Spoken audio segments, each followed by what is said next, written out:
Shut the cock out, folks. What's that? Johnny Lee Long here. I'm not in a Hobo Depot. I'm in my desk. I want to talk to the beginners today. Can I talk to you guys for like 5 minutes? Give me 5 minutes. All right, so things have changed. I'm going to make it quick and make it out there for you. Now, let's talk to the old school. Old school, man, what you guys done for us, it's amazing. You have taught us so much. All right? And we still need to pull from you guys. All right, so I'm making this video to let all the old school know that things have changed as far as equipment-wise, bass-wise, tone-wise, sound-wise. Back in the day, everybody used the P bass and the jazz bass and the Epiphone bass or the Gibson bass, Ripper, or whether it could be the Grabber or whatever the case may be, or EBO2 or whatever it is. They used those basses and they were absolutely amazingly deep. Absolutely amazingly. Times have changed. So now our amps, we're not using SVTs. Well, all of us are not using SVT. Some of us are not using SVTs 810 stacks no more. Where, back in the 70s and 80s and stuff like, well, 70s, you used to stack a SVT on that corner of the stage and an SVT on that corner of the stage, and then you had one behind you. You was a beast. Those days are over. Your hearing kind of went bad because that much loud punch in your ear can definitely take your ear out. All right? Excuse me. Nowadays, we use little small amps like TC Electronics or Harkeys or GKs or Bergantinos or Aguilars, or either smaller cabs that with a lot more booty, like BBC cabs. We use those. And a lot of other boutique cabs they got out right now. And everything is smaller. You don't have to have your bass booming across the stage to let people hear you. And I think that's where the old school is at right now. I mean, I talk to a lot of old school players, and the first thing they say is, I don't hear no bass. And especially when you start thumping and stuff, your bass sound like a guitar. And some of them do. I mean, some of us bass players, new school, it's too much out there, man. We're not playing bass anymore. We're just playing a lot of chops. And the people from the old school don't understand that. And they're right. I mean, it's nothing like hearing a great bass player that plays notes and not chords and 15,000 runs. It's good to hear that. And it's very rare now. It's almost get to the rare part. All right, so now let's mix the old school with the new school. New school, the new school basses are cleaner. They still got the bottom on it, but they're not blood anymore. It's no more blood bottom. They're using lighter cabs. They're using smaller heads. Right now, you could take a rig, and with less than 5 minutes, you could be off your gig, packed and off your gig. Where it used to take you, 45, 50 minutes to get all your cabs and stuff in your car. Now, I could be on the next gig within the next 10 minutes if it was that close by, because I'm already out, and packed. Bass-wise, let's beginners, and I'm definitely talking to beginners. Let's look at what's happening in our basses. The basses we have now are much more fast and much more powerful. Way powerful. I mean, the preamps in these things right now is almost understandable, almost not understandable to some amps. All right?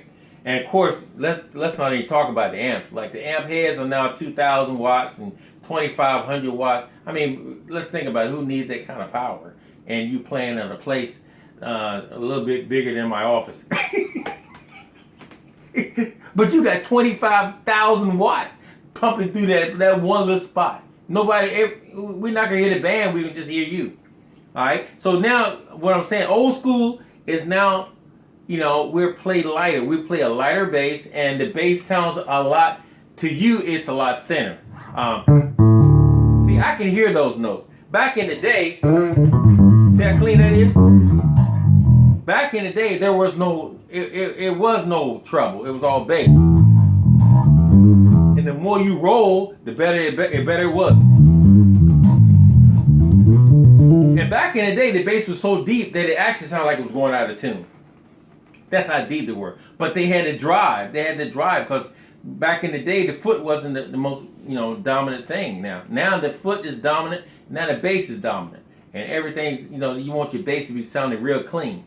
So, beginners, if you start playing a song and your bass sounds kind of funny, don't sound as deep as that bass from your old school like Motown or Stax, it's actually there. It's not going to be exactly like that because your equipment have changed. Now you can go back and get your old P, and you can get you another acoustic cab or a custom cab or SVT cab with the old heads, and you can get that sound.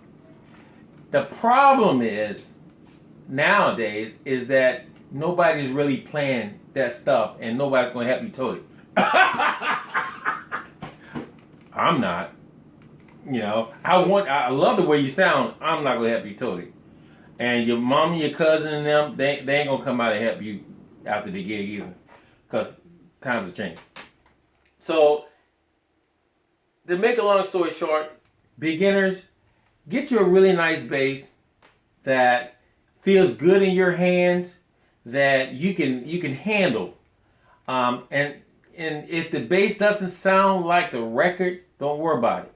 Just make sure it sounds like a bass. All right? Make sure it sounds like a bass.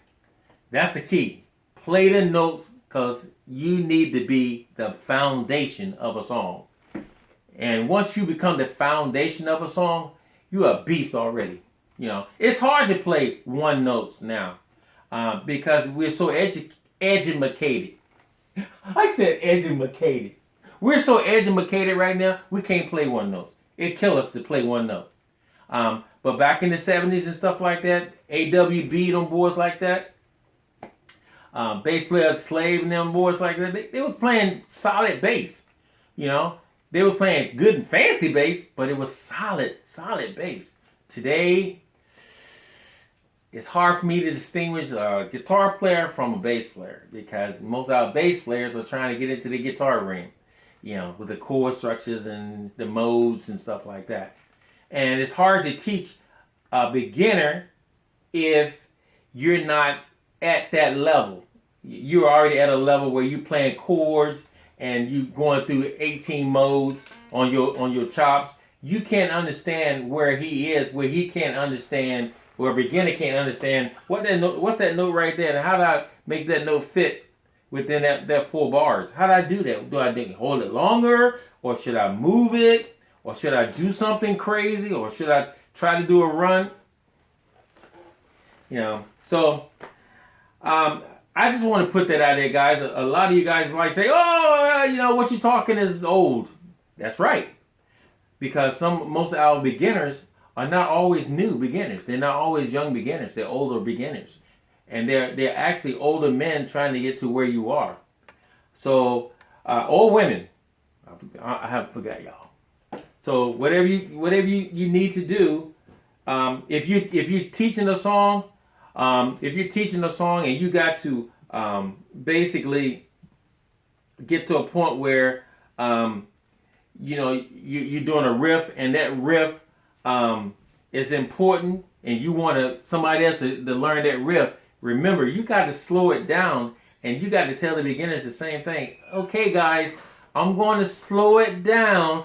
I'm going to do this riff right here. Check it out. I'm doing this riff right here.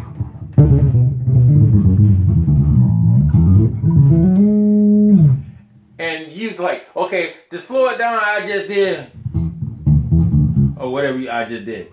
And you're doing it so fast that they can't understand. You have to slow it down where they can hear it, and they can understand what you've done, or what you're trying to do, or what you did. And then once they get the concept of it, it's really good. I see a lot of teachers on Facebook that some amazing teachers. The problem is they're forgetting that there's people out there that can't do that. And you have to take the time to say, this note right here is on this fret, this note is on this fret, this note is on this fret, and this is the string that is on, and let's count the frets. 1, 2, 3, 4. Nobody's really doing it. I try to do it because I'm learning too. I'm definitely learning every day. Every day I'm learning. Every day. So, guys, once again, beginners, don't get frustrated. All right? Don't get frustrated. Hang in there. Hang in there. There's people out here that want to help you, like me. I want to help you because as you learn, I'm learning too. So, once again, guys, things have changed. Old school, remember, the new school needs to learn from you. New school, remember, the old school needs to learn from you. Old school, be receptacle. I said receptacle. Old school, have the heart to learn. New school, you ain't arrived yet. Go back to the old school and learn some things that they done or they did to put them where they are today. And they haven't gone yet. It's still old school out there. In other words, show love to both parties. And both parties can learn something. Shout out to Kaka, folks. Thank you for checking out my videos. Subscribe and share. I said subscribe and share. Subscribe and share. Shout out to Kaka. Peace out.